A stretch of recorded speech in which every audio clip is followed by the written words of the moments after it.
आज अलका का अपने ससुराल में गृह प्रवेश था। सास और घर के सारे सदस्य स्वागत के लिए खड़े थे। भाभी चलिए ना, अब अपने दाएं पैर से चावल गिराइए और थाली में अपने शुभ पैरों से गृह प्रवेश कीजिए। अलका आगे बढ़कर चावल गिराती है और थाली में पैर रखकर जैसे ही आगे बढ़ती है तभी हाय राम, इसके पैर तो अशुभ है। इसके पैरों के निशान में तो बिल्कुल गैप नहीं। कहीं इसके आने से कोई अपशगुन ना हो जाए।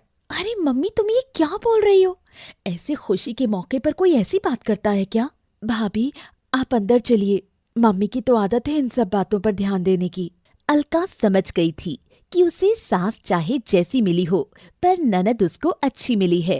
खैर, अलका का गृह प्रवेश हो जाता है। अगले दिन अरे बहू, जल्दी से नाश्ता बना कर दे, तेरे ससुर जी को दफ्तर जाना है। अलका जैसे ही नाश्ता लेकर आती है वैसे ही छत का पंखा, जो कि पहले से ही ढीला था, वो धम से ससुर जी के ऊपर गिरने ही वाला होता है कि तभी अलका पापा जी को वहाँ से हटा देती है और ससुर जी बाल बाल बच जाते हैं। अरे अभागन, देख तेरे कारण कितनी बड़ी अनहोनी होते होते रह गई। मुझे तो पहले से ही पता था कि तेरे इस घर में आने से इस घर का नाश होने लगेगा। अलका बेचारी कुछ न बोल सकी और आंखों में आंसू लिए अंदर चली गई। तभी ये सब देखकर ननद भाभी के पास गई। भाभी, आप माँ की बातों को दिल से मत लगाइए। चलिए, मैं आपको ऐसे माहौल में खुश रहने का फॉर्मूला बताती हूँ। और तभी वो अलका के कान में कुछ फुसफुसा देती है। तब जाकर अलका खुश हो जाती है कि चलो कोई तो है जो उसका साथ देने वाला है।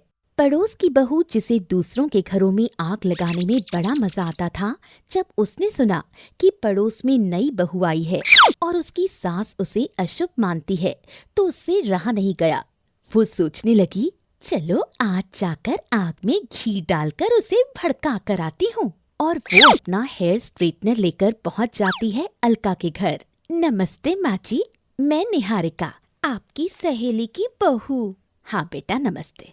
आओ आओ बैठो। नहीं माँ जी, बैठूंगी बाद में। ये देखिए, मैं आपको खूबसूरत बनाने के लिए क्या लाई हूँ। ये क्या है? ये हेयर स्ट्रेटनर है माँ जी। देखिए मेरे बाल कितने खूबसूरत और सिल्की हैं। ये सब इसका ही कमाल है। मैंने सोचा कि आपकी बहू तो आपका ख्याल रखती नहीं होगी, क्यों ना मैं ही आपको खूबसूरत बना दूं। हाँ बहू, ये तो तू सही कह रही है। मेरी बिल्कुल परवाह नहीं करती। ला, जल्दी से आजा, मेरे भी अपने जैसे बाल कर दे। निहारिका अलका की सास के बाल स्ट्रेट करने लगती है और अलका ये सब सुन लेती है। अच्छा रुको, अभी मजा चखाती हूँ तुमको, पड़ोस वाली बहू। तभी अलका वहाँ चाय लेकर आती है और चाय देते समय ये क्या, अलका ने उसे फ्लाइंग किस कर दी। बस फिर क्या था, ये देखकर तो मानो निहारिका कोमा में चली जाती है। और निहारिका अलका के बारे में इतना सोच में पड़ जाती है कि उसे याद ही नहीं रहता कि उसने सास के बालों में हेयर स्ट्रेटनर लगा रखा है। कुछ देर बाद, हाय रे, ये तूने क्या किया? मेरे सारे बाल जला दिए। सास के रोने चिल्लाने की आवाज सुनकर अलका वहाँ आती है। अरे माँ जी, ये क्या, आप तो बड़ी खूबसूरत लग रही हैं। ओहो, तो ये है आपकी शुभ चरणों वाली संस्कारी बहू, जिसने आपके बाल ही जला दिए। निहारिका समझ जाती है कि इस बहू के आगे उसकी दाल नहीं गलने वाली और चुपचाप उल्टे पांव वापस हो जाती है। लेकिन सास भी ये ठीकड़ा अलका के सर फोड़ देती है। अरे ये कैसी बहू आई है मेरे घर में? जब से इसके पैर पड़े हैं, घर में सब अशुभ ही हो रहा है। कभी पंखा गिर जाता है, कभी टीवी खराब हो जाता है, कभी कुछ तो कभी कुछ, और आज तो मेरे बाल ही जल गए। क्या माँ जी, घर में सब खराब हो रहा है तो इसमें मेरी क्या गलती है? देखो तो कितने सुंदर पैर हैं मेरे, कल ही पेडिक्योर करवाया था। वैसे माँ जी, आप गजब लग रही हो।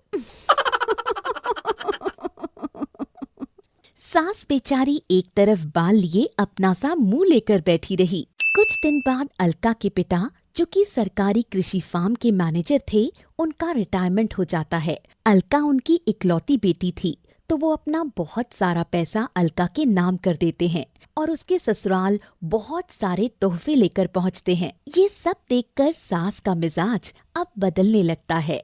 क्योंकि अब वो मिडिल क्लास से निकलकर रईसों की लिस्ट में शामिल हो जाते हैं। तब एक दिन सास अपनी सहेलियों से बातें कर रही थी।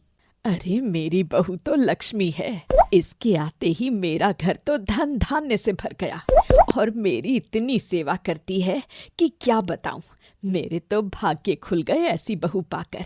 भाई दोस्तों, जब बहू नई आई थी तभी उसे अपनेपन की ज्यादा जरूरत थी। तब सास उसे यही प्यार देती तो शायद ज्यादा अच्छा लगता।